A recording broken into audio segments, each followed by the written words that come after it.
E agora vamos falar um pouquinho sobre Green Bay Packers contra Dallas Cowboys. Esse jogo aqui é muito interessante também, por mais que também não seja pelo menos em estatística e em análise, seja dos mais competitivos. Bom, o Cowboys passou para os playoffs com um recorde de 12 vitórias e 5 derrotas, sendo líder da NFC Leste. Enquanto isso, os Packers conseguiram a segunda posição na NFC Norte, com 9 vitórias e 8 derrotas, galgando aí a participação nos playoffs na última rodada. Uma estatística muito preocupante, né, um fato muito preocupante na real, é que o jogo vai acontecer no AT&T Stadium, na casa dos Cowboys, né, já que eles tiveram uma campanha melhor e foram líder de divisão. O que acontece é que no AT&T Stadium, nessa temporada, os Cowboys estão completamente invictos. Eles têm 8 jogos e 8 vitórias.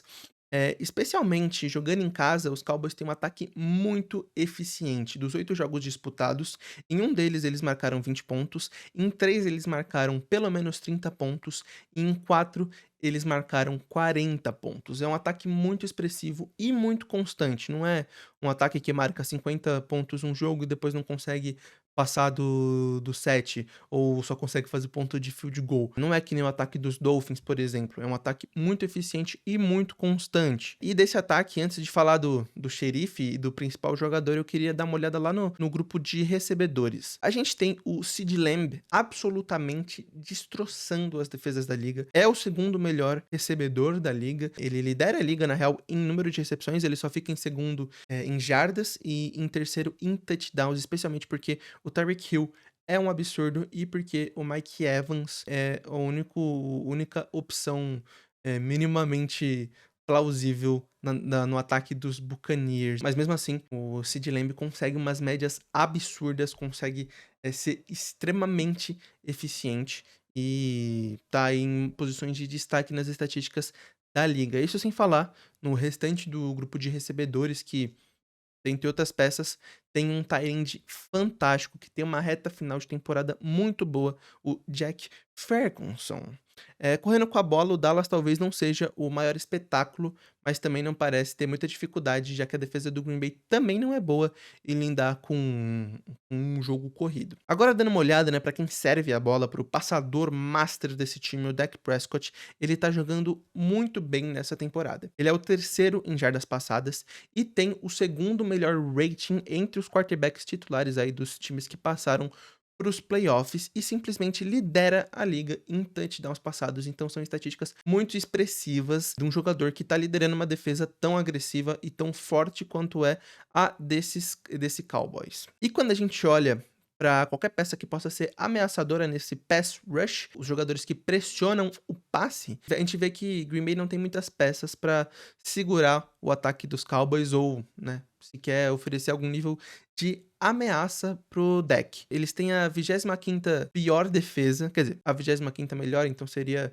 a 7ª pior defesa da liga, e são o segundo time com menos interceptações, então também não é um time que vai pressionar o Dak Prescott, não é um time que vai oferecer nenhuma ameaça muito forte na secundária.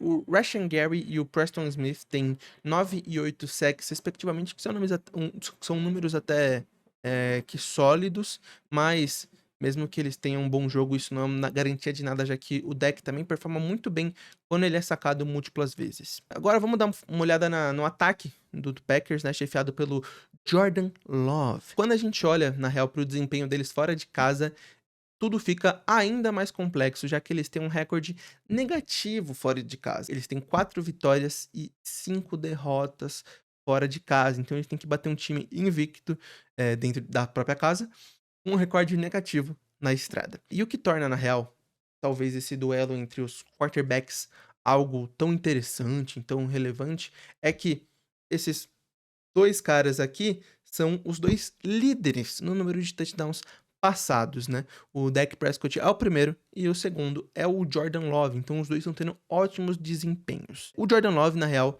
vem pegando fogo. Ele, nos últimos 5 jogos, ele teve Em 7 deles ele teve um rating, né, o rating na real é a estatística que soma várias variáveis e que mede a qualidade do passe do quarterback. Então, nos últimos 8 jogos, em 7 deles ele teve um rating de pelo menos 100. E bem ou mal, querendo ou não, ele conseguiu levar o time do Packers, que não tem grandes estrelas e, né, ele é um quarterback ainda, novo na liga, a primeira temporada dele como titular, e mesmo assim ele conseguiu carregar esse time para os playoffs, nem não é carregou tanto animal, e o Jordan Love, contém esse mérito, a gente não pode tirar isso dele por mais que ele esteja lidando com um time tão opressor quanto o Dallas Cowboys. Uma dificuldade que o Jordan Love vai ter é o Micah Parsons voando baixo e violentamente na direção dele. O defensive end, que era um linebacker, mas mudou de posição justamente nessa temporada, é o 7º na NFL em sacks. Ok, não é um TJ Watt, mas na real é um baita defensor ainda te caçando no campo. Ele tem 14 sacks no total e é uma defesa que, no geral, pressiona muito bem os quarterbacks inimigos. Mesmo assim, se os Packers protegerem alguma coisa bem, dá pra dizer que eles protegem o seu quarterback. Eles são o terceiro time que menos sofreu sacks nessa temporada, e eu acredito que isso também tem muito a ver com a movimentação inteligente que o Jordan Love tem no pocket, né, naquela região ali, logo atrás da onde é cobrado o snap. Ele é muito rápido, ele é muito inteligente, ele passa muito bem a bola. A única coisa é que enquanto você tem um grupo de recebedores muito sólido e muito forte lá nos Cowboys, os Packers, eles só não tem nenhum recebedor espetacular, assim, eles acabam meio que se distribuindo. O melhor wide receiver dos Packers, o Jalen Reed, tem uma marca muito parecida com o tight end dos Cowboys. Então você tem o seu principal recebedor tendo uma marca parecida com um tight end, né? Um cara que era para ser rápido, ágil, seu principal escolha, o seu principal alvo do time, tem uma marca parecida com um cara que é a segunda opção, é o cara forte que não avança tanto. Isso mostra a disparidade na individualidade dos recebedores. Então, as opções do Jordan Love são menos seguras. Mesmo assim, né, o Jayden Reed, o recebedor aí dos Packers, teve uma crescente muito boa.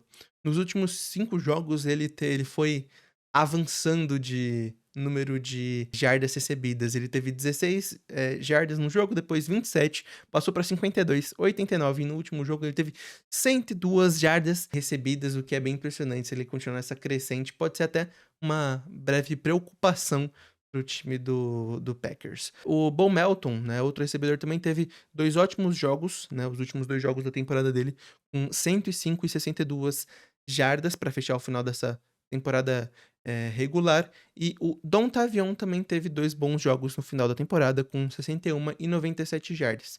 Então é um ataque muito disperso, mas infelizmente não é tão constante e não é tão perigoso quanto você ter um CeeDee Lamb correndo e estraçalhando as defesas com as suas corridas de rota. Quem também é ridiculamente perigoso, só que dessa vez pro ataque aéreo dos Packers, é o DaRon Bland, aí o cornerback dos Cowboys. Cornerback é o jogador que acompanha o recebedor, é o cara que faz a cobertura dele. Vamos colocar em perspectiva aqui o DaRon Bland, ele é o primeiro em interceptações na liga, ele tem 9 interceptações e é o 7º corner que mais defende passes, então que mais faz a proteção, né, que mais não deixa que os recebedores consigam fazer a recepção. Agora, o mais absurdo é que ele tem simplesmente 5 touchdowns ao longo da temporada, 5 touchdowns a partir de interceptações, o que é um recorde absoluto dentro da NFL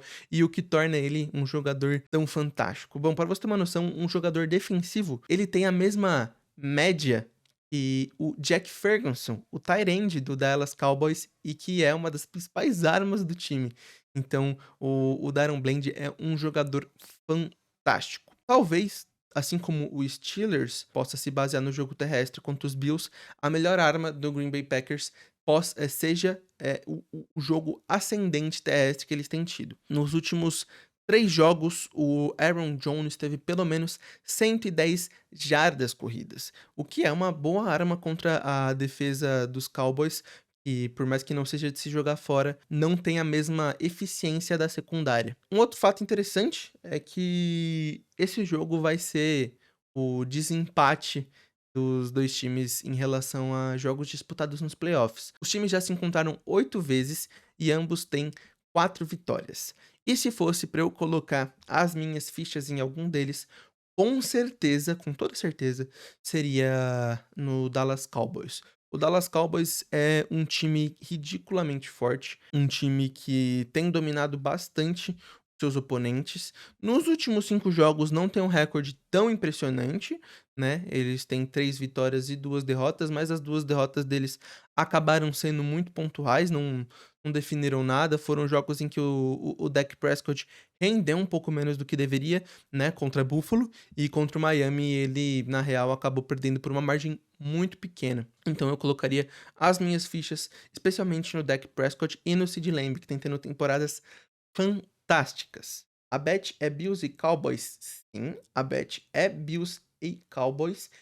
E especialmente, se eu fosse você, eu olhava para os 2 quarterbacks deles, né? O Dak Prescott, que tem um jogo aéreo muito bom, então, né, se você quiser fazer sua fezinha, você coloca aí as suas fichas em provavelmente jardas passadas do Dak Prescott, já que ele vem com pelo menos 250 nos últimos 3 jogos deles, né, contra uma secundária que não é forte do Green Bay Packers. E você pode aí distribuir suas fichas do Josh Allen, tanto em jogo corrido quanto em jogo passado. Bom, acho que é isso. Essa é a nossa análise desses 2 confrontos. Em teoria, não são 2 confrontos que são dos mais esperados, né? São confrontos bem tranquilos para os times que estão recebendo, são os times que estão jogando em casa, mas eu vejo mais potencial de surpresa nesse jogo aqui entre Green Bay Packers e Dallas Cowboys. O Jordan Love, quando ele tá inspirado, é muito difícil de segurar.